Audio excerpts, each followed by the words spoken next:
everyone. Today we're going to be making chicken with Marsala wine. So you're going to need 3 chicken cutlets, rice, adobo, beans, and salt for this recipe. This is a really good recipe for the week. I'm going to go ahead and marinate the chicken with Marsala wine. I'm using about a cup of the wine, and you can marinate this overnight, which is what I did for this specific recipe. I would suggest to at least marinate it 2 hours before you're going to actually cook. So it's about a cup of the Marsala wine, and then I'm using about a tablespoon of adobo. I'm not putting any salt in because adobo can be very salty. I'm going to go ahead and put in the chicken cutlets and get the adobo and the wine all over it so that it's properly integrated. So I'm going to go ahead and seal it and then stick it in the fridge overnight, and tomorrow it's going to be nice and ready. So I'm also going to use garlic. I forgot to put this in the picture at the beginning, but I'm just going to smash 2 garlic cloves. We're not going to chop this because it's just going to go in the olive oil and saute, and then we're going to take it out and put it back in at the end. And the reason why I'm doing this is to get the garlic flavor in the oil, but I don't want any garlic pieces.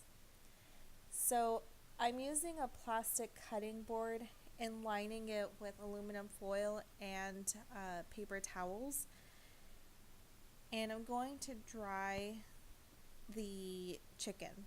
So you want to make sure that your chicken is super dry so that when you cook it, it actually browns. If you have any liquid remaining on it, it's not going to brown properly. So it's really imperative that you actually dry it as much as possible. So I feel like I used a lot of paper towels, but I need it to be as dry as possible. So now that I've dried it up, I'm going to put a little more adobo. I don't put a lot on. Again, it's salty. I already marinated in it. And then some ground pepper. So I freshly ground this pepper. And you're just going to do it on both sides. I just use a fork so I'm not getting my hands dirty again with raw chicken. And that happens to me all the time. So just watch out and make sure that you clean your area afterwards. So I'm going to go ahead and put a little adobo on all of these on the other side and freshly cracked black pepper on both of the sides. My husband really likes black peppers, so I try and put a lot on there. So we're going to go ahead and put it to the side and heat up the olive oil in the pan. This is my all-clad pan. It's my favorite, and one of its suggestions is to heat the pan up before putting in any olive oil or anything in it. So that's why whenever I cook, it seems like the oil's already heated up. I'm not fast forwarding. It's because the pan is heated up. So as you can see, I put in the garlic pieces, and they're just going to saute in there. And you can see that it's bubbled up a little bit, and they do get a little bit more golden. So I like this if you want to give your oil just a hint of garlic taste, but you don't want full-on garlic pieces or too much garlic taste. So I'm going to go ahead and take it out, and I'm going to go ahead and separate it because I'll be putting it back in a few minutes. Now we're going to cook the chicken. These are cutlets, so they're already sliced very thin, so this really shouldn't take you long, about 5 minutes per side.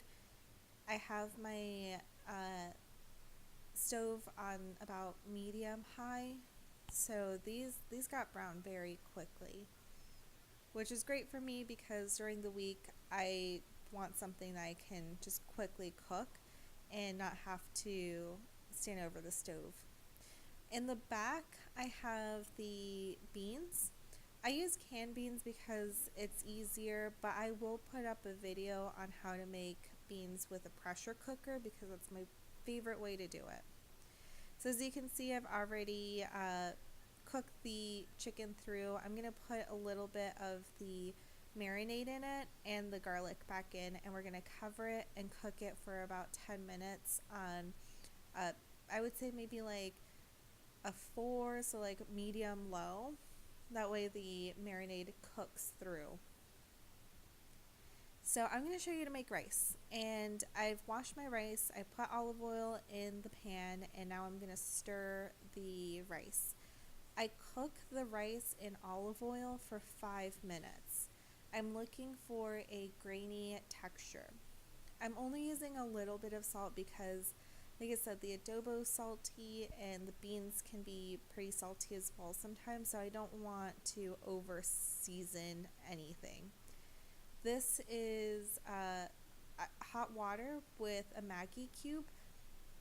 I didn't have chicken broth, so Maggi cubes are my favorite next best thing.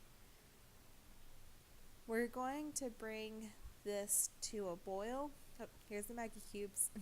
So we're going to bring this to a boil, and then we're going to put the lid on and then bring it to about a 2 or a simmer and cook it for 12 minutes.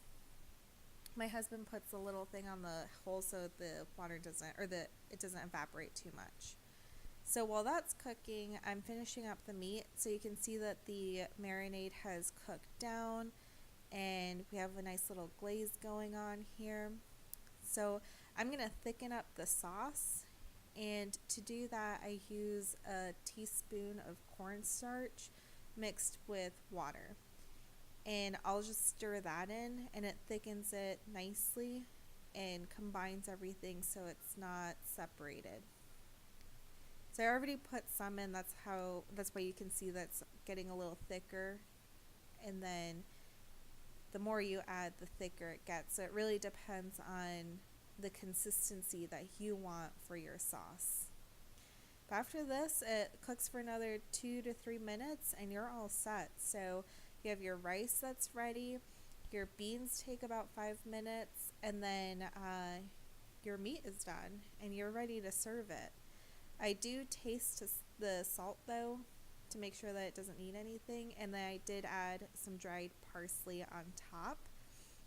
And here's the finished product. So if you try it out, please let me know and tag me on Instagram. My handle is _ the way she cooks. Let me know how it goes. Bye.